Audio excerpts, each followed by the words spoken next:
दोस्तों साल 2023 का बजट और फाइनेंस मिनिस्टर का ये कहना कि अब आपको न्यू टैक्स रिजीम के हिसाब से 7 लाख रुपए तक कोई भी इनकम टैक्स नहीं देना होगा। जैसे ही ये अनाउंसमेंट फाइनेंस मिनिस्टर ने की, उसके बाद न्यूज चैनल ने बड़ी बड़ी न्यूज चलानी शुरू की। ऊपर हेडिंग में बहुत बड़ा बड़ा आने लग गया कि 7 लाख रुपए तक अगर आप कमा रहे हो तो आपको कोई भी इनकम टैक्स नहीं देना होगा।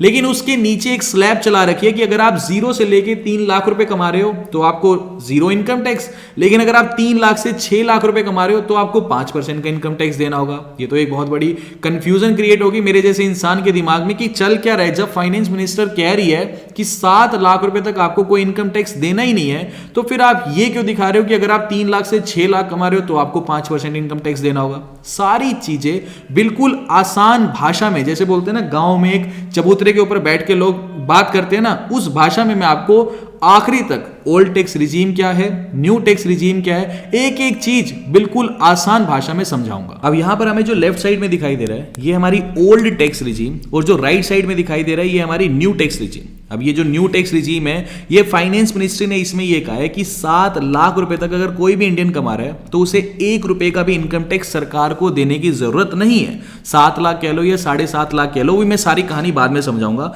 ये न्यू टैक्स रिजीम पे हम बाद में आएंगे, पहले ये जो ओल्ड टैक्स रिजीम है इसके ऊपर हम अपनी क्लैरिटी हासिल कर लेते हैं। देखो, अब जो ओल्ड टैक्स रिजीम है इसमें आपने काफी बार लोगों को सुना होगा कि भाई जो 5 लाख रुपए तक अगर कोई भी इंसान कमा रहा है तो उसे 1 रुपए का भी इनकम टैक्स सरकार को देने की जरूरत ही नहीं है।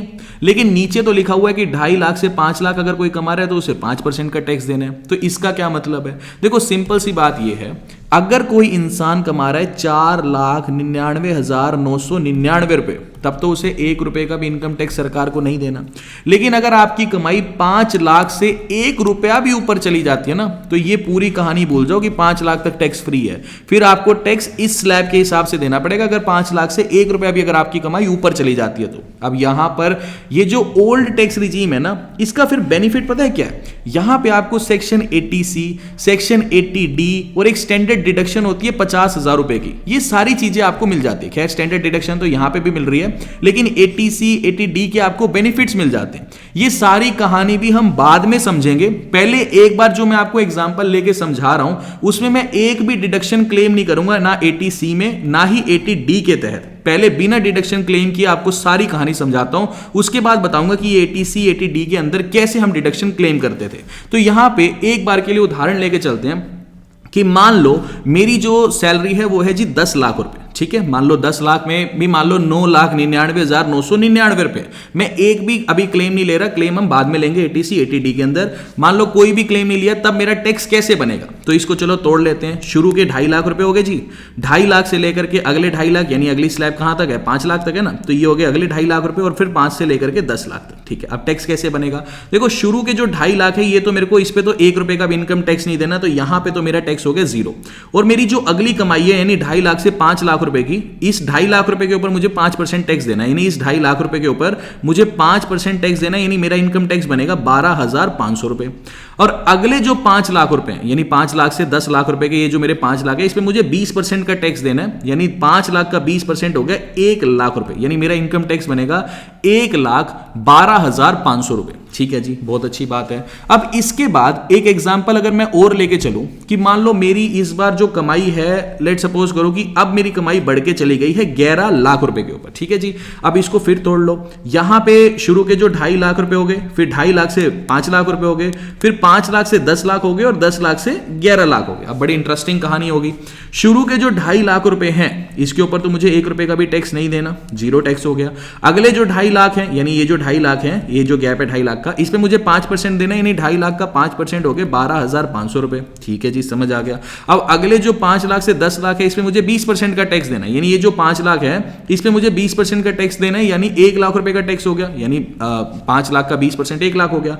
अब यहां पे कहानी बहुत बढ़िया हो जाती है, क्योंकि 10 लाख से जैसे ही आपकी इनकम ऊपर चलेगी तो आपके ऊपर टैक्स 30% बन जाता है। यानी ये जो 1 लाख रुपए है ना, इस 1 लाख का 30% यानी 30,000 रुपए और आपको टैक्स देना पड़ेगा। यानी अब आपका टैक्स कितना हो गया? 1,30,000 ही हो गया, यानी 1,42,500 रुपए आपका टैक्स बन जाएगा। यानी अब आप खुद इमेजिन करो, ये जो 1 लाख रुपए 10 लाख के ऊपर गया था तो आपका यहां पे टैक्स सीधा 30% हो गया था। तो ऐसे में लोग क्या करते हैं? अब देखो यहां पे मान लो जिसकी इनकम 11 लाख थी ना, वो 10 लाख से ऊपर जाने ही नहीं देगा, क्योंकि जो इसके इर्द गिर्द घूमते हैं ना 8 लाख 9 लाख 10 12 लाख के, वो क्या करते हैं फिर क्लेम उठाते हैं। कैसे उठाते हैं देखो, एक तो स्टैंडर्ड डिडक्शन 50,000 की सरकार सैलरीड पेंशनर्स और मतलब सबको ही दे देती है, तो 50,000 की तो होगी यहां से स्टैंडर्ड डिडक्शन। अपनी सैलरी कितनी होगी अब 10,50,000 पे आ गई, ठीक है जी। उसके बाद सेक्शन 80C होता है जिसमें आप 1.5 लाख रुपए की रिबेट ले लेते हो। किसमें? सेक्शन 80C में। जैसे मान लो आपने पीपीएफ में इन्वेस्ट कर दिया जी, आपने टैक्स सेवर एफडी करा ली जी, बहुत अलग अलग ऑप्शंस होते हैं। मान लो आपने वहां से 1.5 लाख रुपए की और रिबेट ले ली सरकार से, तो यहां पे आपकी टैक्सेबल जो नेट टैक्सेबल इनकम है वो घट के आ गई 9 लाख रुपए।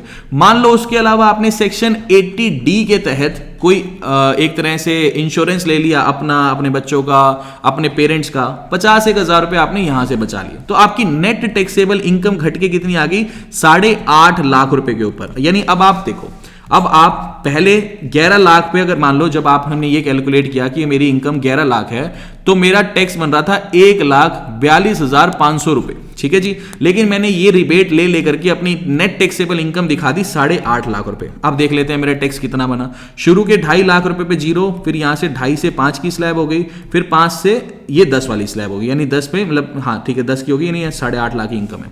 शुरू के 2.5 लाख पे तो मेरा जो टैक्स है वो बन गया 0। ये जो अगले 2.5 लाख है इस पे बना मेरा 12,500 रुपए टैक्स, और 5 लाख से ये जो 8.5 लाख है, यानी 5 से 3.5 लाख रुपए हो गए जी अपने, ये 3.5 लाख रुपए के ऊपर ये जो ये वाली स्लैब है इस पे मेरे को 20% टैक्स देना है। यानी आप ये मान लो 70,000 रुपए ये मेरा टैक्स हो गया।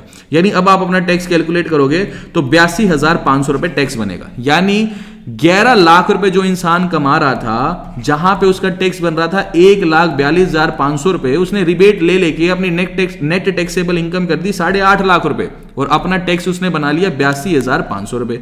ये तो है ओल्ड टैक्स रिजीम का फायदा। ओल्ड टैक्स रिजीम का यही फायदा है कि आप अपने जो भी मान लो आपका टैक्स बना, उसमें आप क्या करते हो, रिबेट लेनी शुरू करते हो, ठीक है। 80C में ले लोगे, 80D में ले लोगे, 50,000 की स्टैंडर्ड डिडक्शन हो गई, होम लोन चल रहा है तो उसकी अलग ले लोगे, कुछ ना कोई लॉस हो गया, इंटरेस्ट पेमेंट होगी तो उसकी अलग ले लोगे। तो ऐसे करके रिबेट करके ना आप अपनी नेट टैक्सेबल इनकम को नीचे ले आते हो।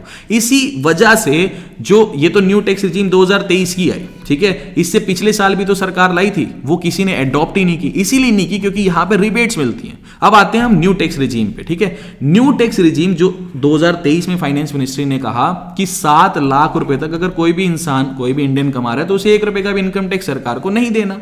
लेकिन न्यू टैक्स रिजीम में लोचा क्या है? लोचा ये है कि आप यहां पे 80C 80D कुछ भी क्लेम नहीं कर सकते, किसी भी तरह की रिबेट नहीं ले सकते। बस सरकार ने सीधा सीधा आपको यह छूट दे दी कि भाई 7 लाख तक कोई भी इंसान कमा रहा है, प्लस 50,000 की एक स्टैंडर्ड डिडक्शन दे दी। यानी मोटा मोटी बात यह है कि 7.5 लाख तक तो अगर कोई भी इंसान कमा रहा है तो उसे 1 रुपए का भी इनकम टैक्स सरकार को नहीं देना।